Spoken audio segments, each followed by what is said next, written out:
the shadow I let into my empire. Sometimes, the deadliest enemy is not the one lurking in the dark, but the one you invite into your home, into your company, into your life. My story is one the world must hear, because betrayal is a storm that always begins with a gentle breeze. I employed my own blood, and he almost destroyed me. I woke up in my Atlanta penthouse to the smell of rain.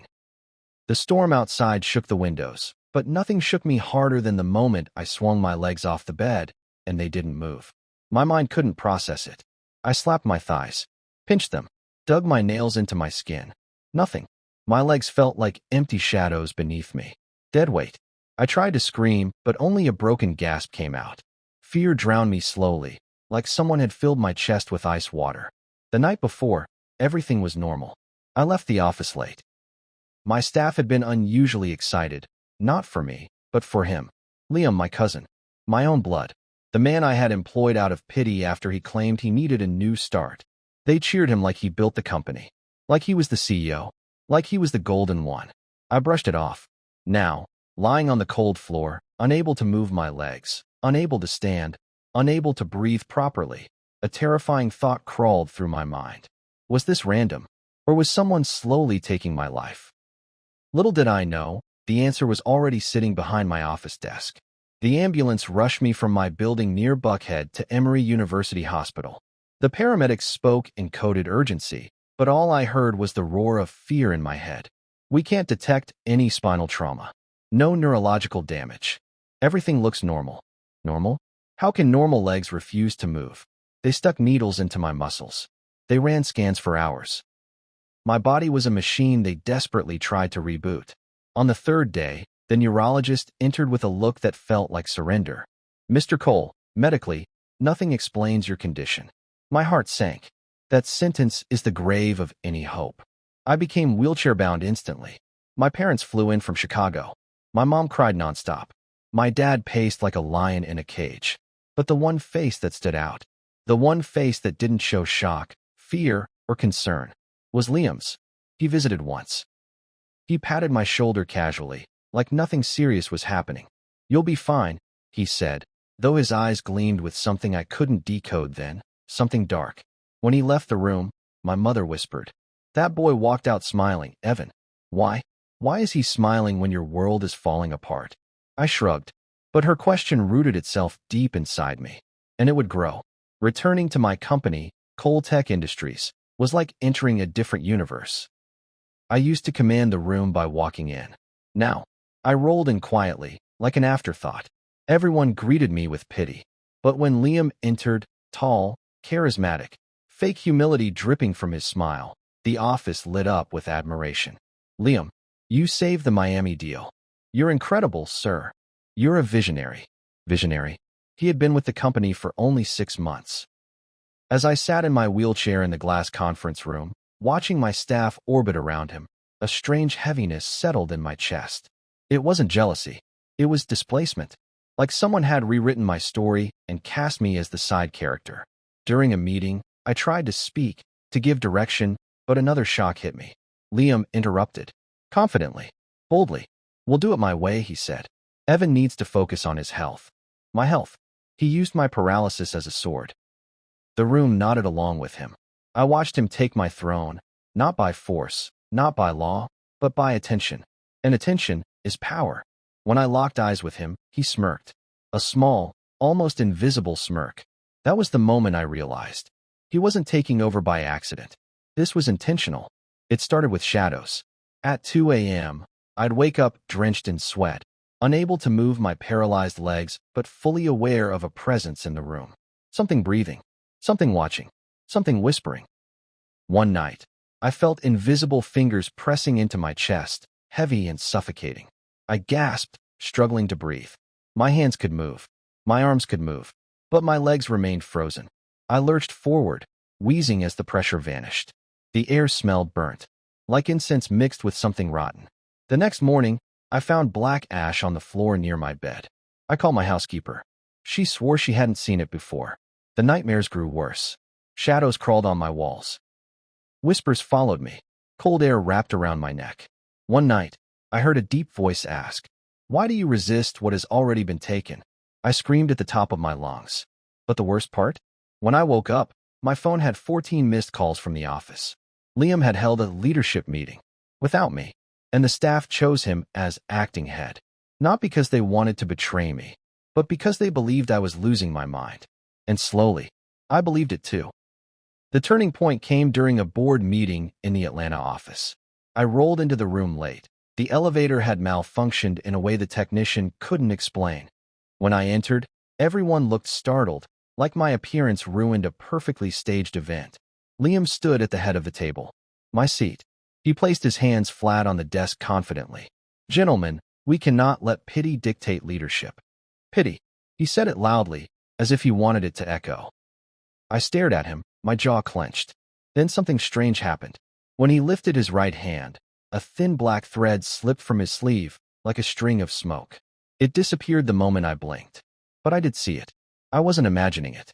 After the meeting, he leaned close and whispered in my ear, "You shouldn't fight the inevitable, cousin. Some positions are meant to be replaced." His breath was cold. Too cold. Not human. I froze. The hairs on my arms rose. As he walked away, my wheelchair jerked backward violently, as though shoved by an invisible force. I crashed into the glass wall, shocking everyone. But when I looked around, no one had touched me. No one had been close. That was the first time I understood. Something beyond the natural was happening.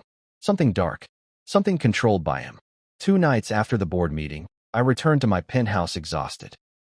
As my caregiver wheeled me down the hallway, the lights flickered, once, twice, then went completely dark. A cold wind swept through the corridor, though every window was locked. "Did you feel that?" she whispered. Before I could answer, a tall shadow formed at the far end of the hallway.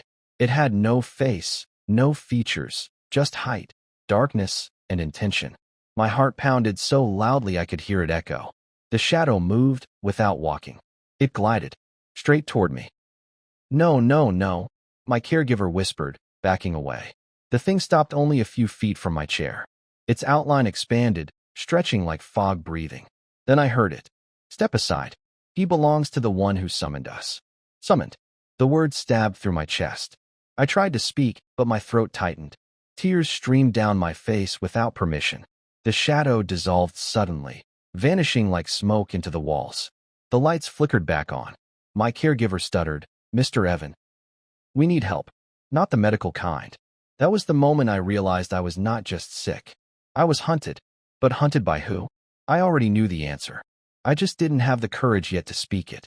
My parents returned to Chicago, but my mother, she lingered longer. Something about my condition bothered her more than the doctor's reports. One evening, she sat beside me, her hand trembling slightly. "Evan," she whispered, "I had a dream." My mother isn't dramatic. She's a nurse.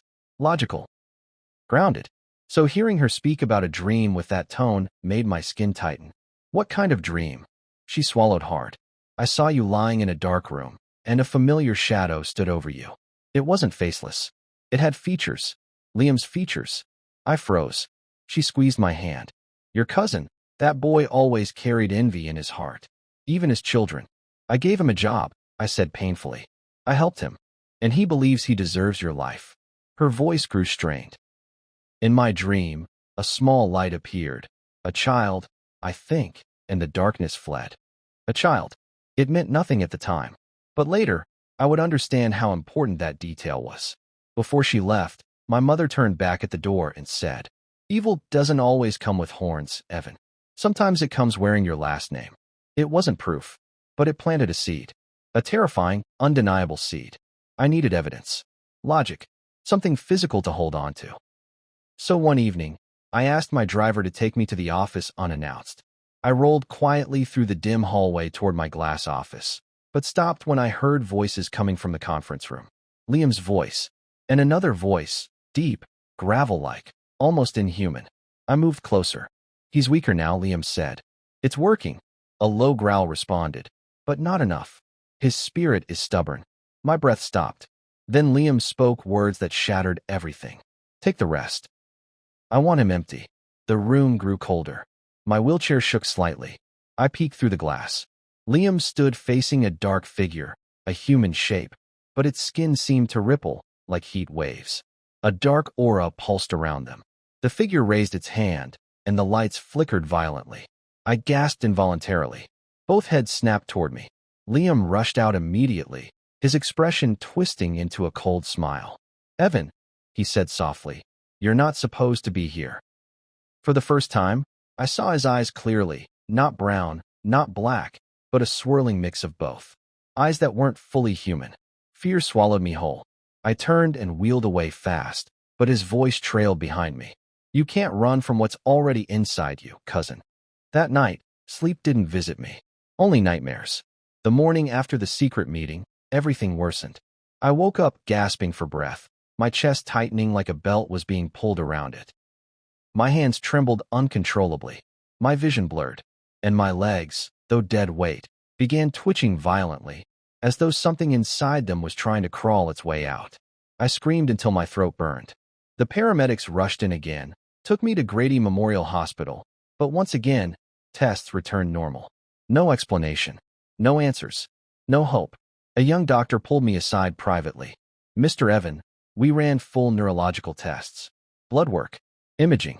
You're medically perfect." Perfect. The word slapped me. How can someone perfect feel like a corpse?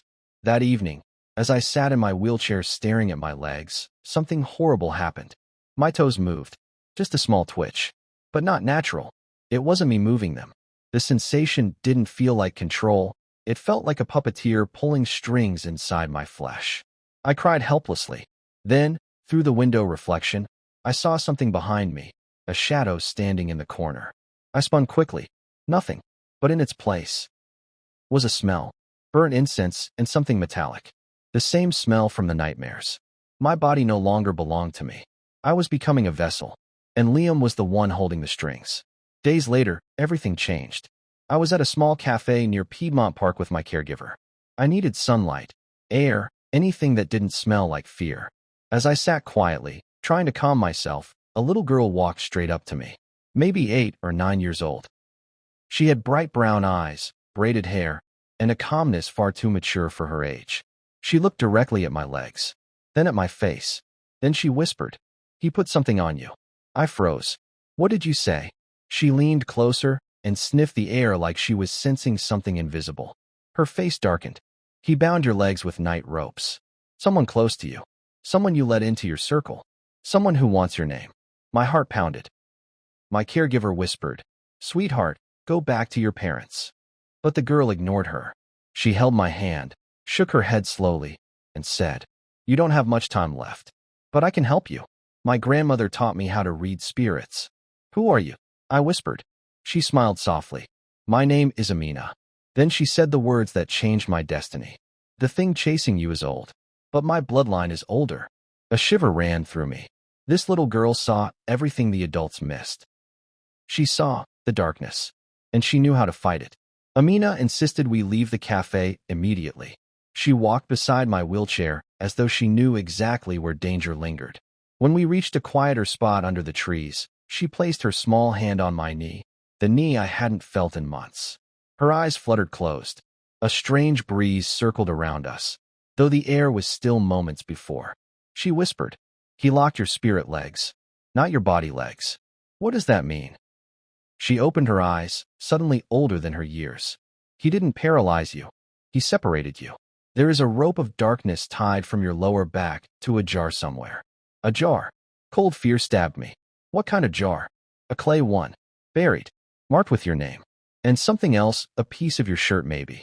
I felt my stomach twist. Who did this? Amina didn't hesitate. "Your cousin." There it was. The word I feared. The truth I dreaded. She continued, "He didn't do it alone. He whispered to shadows. He feeds them envy. And they answer." I swallowed hard. "What do I do?" Her small fingers squeezed my hand. "You must break what he buried. But you cannot do it alone." "Who can?" She shrugged gently. "My grandmother. But she lives far in New Orleans."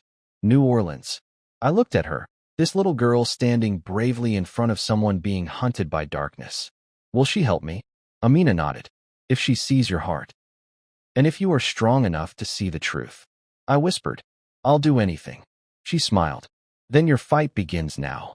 Amina's grandmother agreed to see me, but she gave strict instructions. Come at night. Come alone with Amina. Come quickly. So we traveled. My driver took us from Atlanta to New Orleans in one long, silent drive.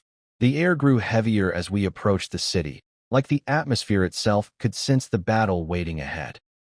Amina sat beside me the entire way, drawing strange symbols into the condensation on the car window. What are those? I asked. Protection signs, she said casually. The shadows can smell you from afar. Comforting. We arrived at a small house tucked behind large oak trees draped in Spanish moss.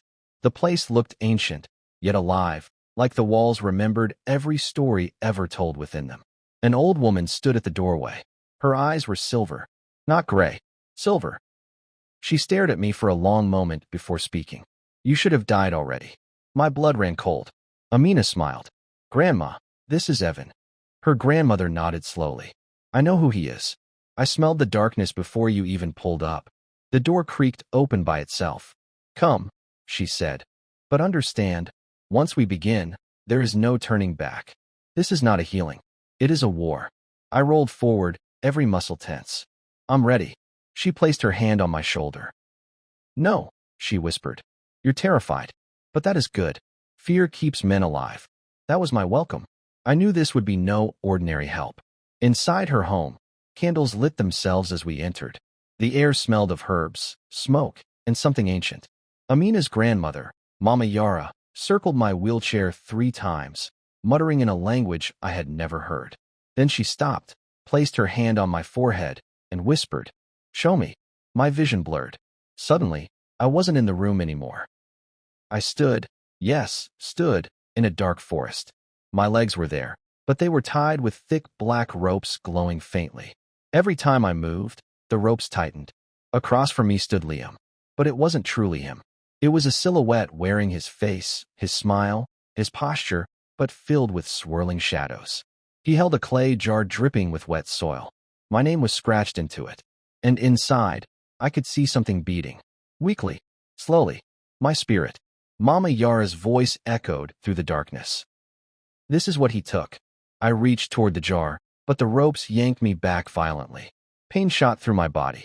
Liam's shadow laughed, a deep, rumbling sound nothing like his real voice. Mama Yara continued, and this is what he wants. The shadow Liam raised the jar to his lips, as though preparing to drink what was inside. My heart shattered. No, I screamed. A blast of light hit my chest, pulling me out of the vision. I jolted back into the real room, gasping, trembling, drenched in sweat. Mama Yara stared down at me. It is worse than I thought, she whispered. Amina stood behind her, eyes wide. Mama Yara continued. Your cousin didn't just bind your legs. He bound your destiny. Mama Yara lit 7 candles around me and began mixing strange liquids into a wooden bowl. Why did he do this to me? I whispered. She didn't look up. Because you lived the life he believed was stolen from him. I helped him, and he hates you for it. Her words hit hard. Blood does not guarantee loyalty, she said. Sometimes it guarantees the opposite. She dipped her finger into the bowl and touched the back of my neck. Instantly, I felt heat spread down my spine, a burning sensation so intense I screamed. Amina held my hand tightly as Mama Yara continued chanting. You cannot be free unless you're willing to feel the pain you've been spared, she said. The burning intensified. My legs, dead for months, suddenly felt alive with fire, like magma pouring through veins that had been empty. I cried out in agony. Mama Yara didn't stop. Pain is the price of freedom, and freedom is the price of justice. When the burning finally stopped, I collapsed forward, drenched in sweat. Mama Yara whispered, Your legs can wake, but only if we destroy the jar. And that jar is protected by a spirit older than this land. I looked up weakly. Where is it? She locked eyes with me. Where all stolen destinies are kept. In the one place you never suspected. Your company basement. We drove back to Atlanta with urgency. My legs tingled painfully the entire ride. Not functional, but no longer numb. Mama Yara sat beside me silently, sharpening a strange wooden staff. Amina hummed an old tune softly, like a lullaby for spirits. When we reached my building, the air shifted. The wind grew colder. The lights flickered. Mama Yara whispered, He knows we're here. We headed to the basement, a large storage area I rarely visited. As soon as we opened the door, a foul smell hit us. Rot, burnt incense, and something like wet earth. Mama Yara raised her staff. A dark shape appeared in the far corner, a tall shadow, thicker than the ones before. It stepped forward. Amina gripped my shoulder. "That's the guardian," she whispered. The shadow let out a deep growl that vibrated the walls. Mama Yara stepped forward, her staff glowing. "You cannot have him," she growled back. The shadow lunged at her, but she struck the floor with the staff, sending a shockwave of light that threw the creature backward. That's when I saw it. Behind the shadow, buried halfway in soil, was a clay jar. My name scratched onto it. My tears spilled instantly. "That's mine," I whispered, and Liam, my own cousin, had hidden it right beneath my feet. The shadow guardian rushed forward again, faster this time. It struck Mama Yara across the chest, sending her crashing to the floor. Amina screamed. "Grandma!" Mama Yara groaned but pushed herself up, breathing heavily. I felt helpless, stuck in my wheelchair, unable to run or fight. The shadow turned its focus on me, its body expanding like smoke ready to engulf me. It rushed toward me. Amina jumped in front of me. "No!" she screamed. Light burst out of her, bright, blinding, pure. The shadow shrieked and stumbled back. I stared in shock as Amina's small body glowed like a lantern in a cave. Mama Yara coughed painfully. "She is the light born into our line," she whispered. "But even light has limits." The shadow recovered quickly and launched itself again. This time, Mama Yara swung her staff with all her strength. The staff split into brilliance, piercing the shadow in the chest. The creature dissolved into dust. Silence followed. I breathed out shakily. Then Mama Yara pointed at the jar. "Hurry, the guardian is only the first barrier. Destroy it before something worse comes." My heart pounded. I wheeled myself closer. I could feel the jar vibrating, like a heartbeat. My heartbeat. When I reached for it, something stabbed my fingers. A shock. A warning. Amina placed her small hand over mine. "You have to be brave now." I nodded, tears blurring my vision. This was the moment everything began to turn, and the moment everything went dark. The moment I touched the jar fully, memories flooded back, memories that weren't mine. Scenes of a dark ritual. Liam standing in a circle of smoke. A jar carved with symbols. The whisper of old spirits. And a voice, Liam's voice, saying, "Give me his future." I gasped and withdrew my hand. Amina looked at Mama Yara anxiously. "He won't let go," Amina whispered. Mama Yara nodded grimly. "We have to break the jar. Once it breaks, the ropes binding him will vanish." I reached for it again. This time, I forced myself to hold on despite the burning sensation shooting up my arm. My hands trembled violently. "Hit it," Mama Yara instructed. "With what?" I gasped. She held out her staff. "Use the edge. Break your destiny free." I lifted the staff clumsily. Struck the jar. It cracked. I struck again. The crack deepened. The air grew colder. Lights flickered violently. A deep growl echoed through the room, not from a creature, but from the walls themselves. Amina screamed, "Hurry! He's coming." I struck the jar a final time. It shattered. Light burst out of it, golden, blinding, warm. It wrapped around my legs like water rushing back into a riverbed. Then, for the first time in months, I felt them. My legs. Alive. Breathing. A shockwave threw me backward. And for a moment, everything was silent. I lay on the cold basement floor, stunned, panting, trembling. Amina rushed to my side. "Mr. Evan, try." "Try what?" I wasn't ready. My body wasn't ready. My mind wasn't ready. But something inside me whispered, "Stand." Slowly, painfully, I pushed against the floor. My arms shook, my legs wobbled, but I rose. I stood. For the first time in months. I stood. Tears poured down my face uncontrollably. Amina clapped joyfully. Mama Yara smiled faintly. "You reclaimed what was stolen." But the victory lasted only seconds. Because the ground trembled. Mama Yara's smile faded instantly. "He knows the jar is gone." I felt it too. The air grew heavy, oppressive, almost choking. Amina grabbed my hand. "We have to leave now." But before we could move, a chilling voice echoed through the basement. "You should not have done that, Evan." We froze. The lights flickered. Then Liam stepped out of the darkness. Except it wasn't really him. His eyes were fully black. His veins glowed faintly. A shadow moved behind him like a second skin. Amina whispered. He's possessed. Liam smirked. This time, cousin. You won't escape. Liam stepped closer, and every shadow in the basement bent toward him, like he was gravity and darkness was dust. His voice carried two tones. His human voice, and something ancient layered beneath it. Mama Yara raised her staff. Leave this place, demon. Liam laughed, a twisting, echoing sound. Old woman, you have interfered for the last time. He lifted his hand, and a violent force slammed into Mama Yara, throwing her against the wall. Amina screamed. I rushed toward her instinctively, my legs trembling but functional.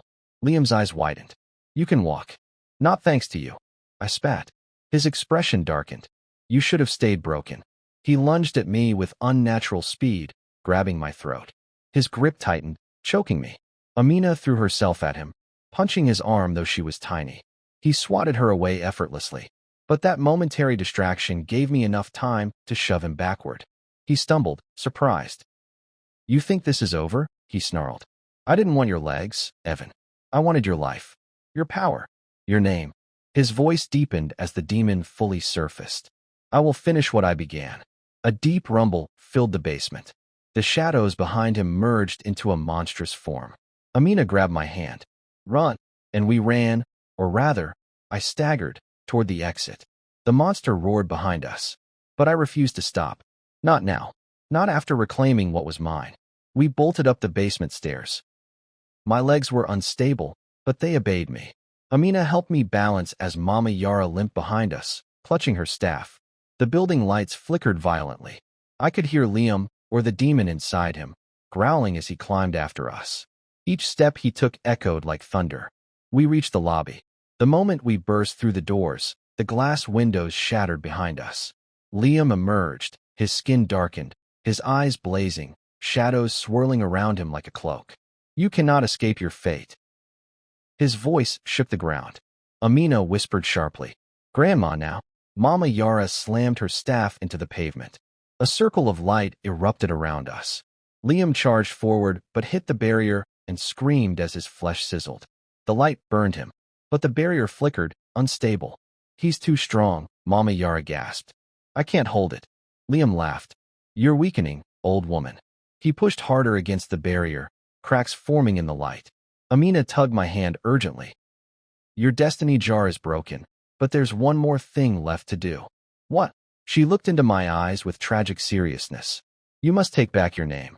My heart pounded. How? She pointed at Liam. Defeat him. My blood ran cold.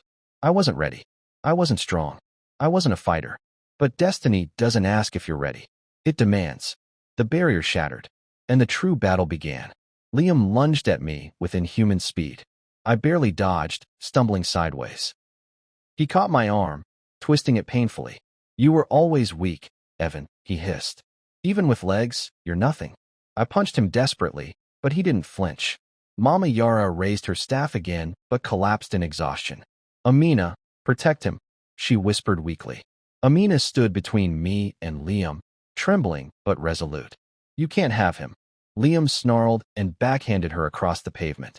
No, I screamed. Rage exploded inside me, not just anger, but a deep, ancient fire. A fire that belonged to me. My body glowed faintly. Liam froze. What? How? Mama Yara whispered breathlessly. Your spirit is reattaching. Use it. I rushed at him. This time, my fist connected, not with flesh, but with the shadowy aura surrounding him. The shadow cracked like glass. Liam staggered, shocked. You weren't supposed to recover. I grabbed his collar. You stole my destiny. But now I take it back. Light burst from my chest, flooding outward. It hit Liam with force, tearing the shadow from his body. He screamed, a horrible, echoing sound. The shadow peeled away, shrieking as it dissolved. Liam collapsed to the ground, gasping, human again. He looked up at me with terrified eyes. Evan, please, help me. For the first time, I saw regret in his expression. But regret does not erase ruin. Amina whispered. It's not over yet. The final justice is coming. Liam tried to stand, but his legs buckled.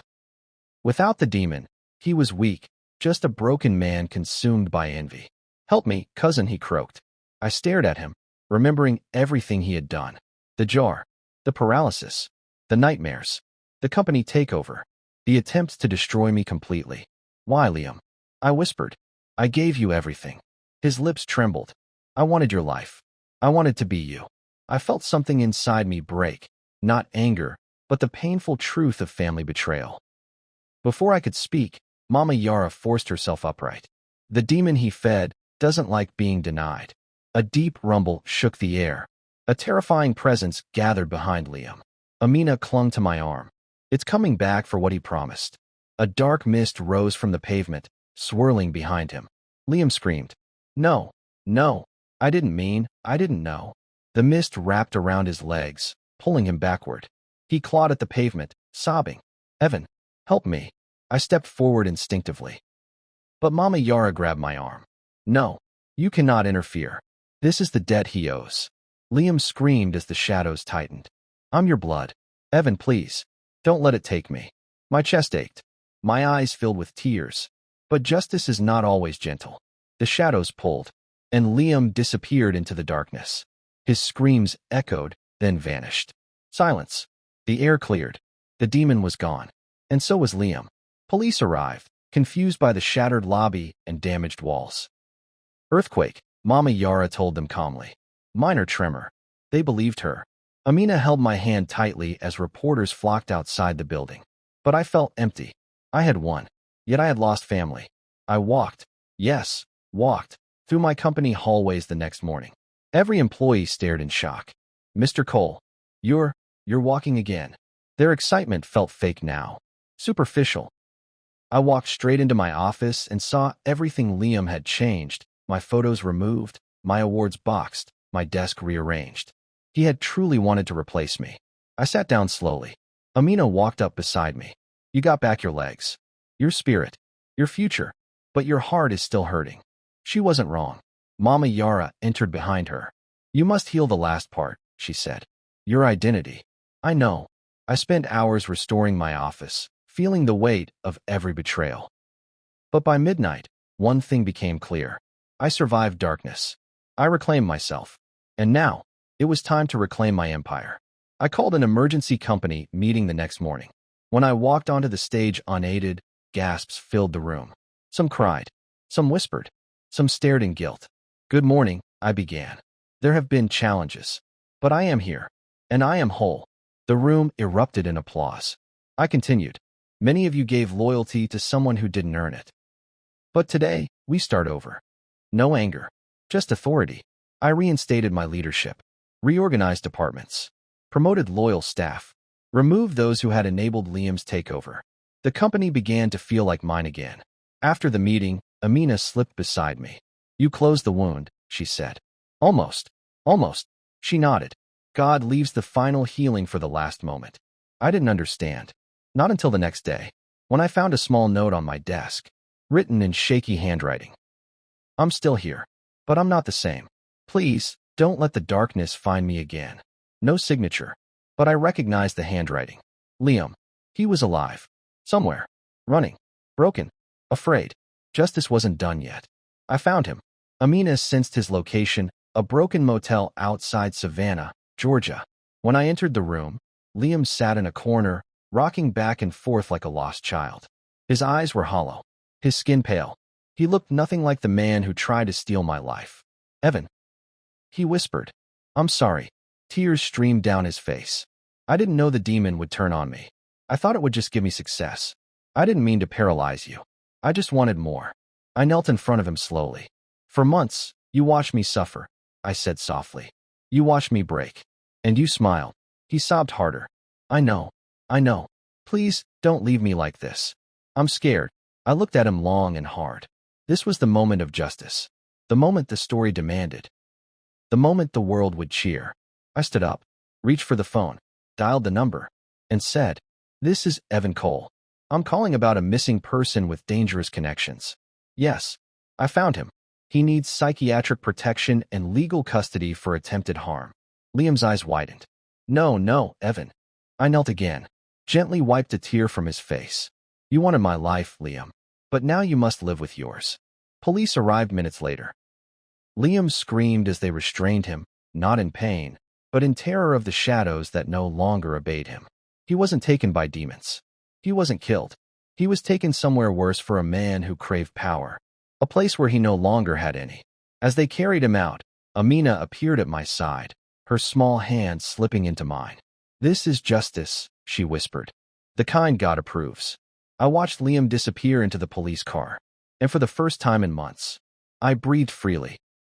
I had my legs, my destiny, my empire, my life, and the shadow I let into my world was finally gone. Forever. In life, evil sometimes wears a familiar face. But justice always knows how to find its way home. My cousin tried to steal my life, my company, my future, but in the end, he paid in the same currency he spent: darkness. And as for me, I learned that mercy is powerful, but boundaries are divine. Thank you for listening to my story. Please don't forget to like, subscribe, and share my videos. Thank you.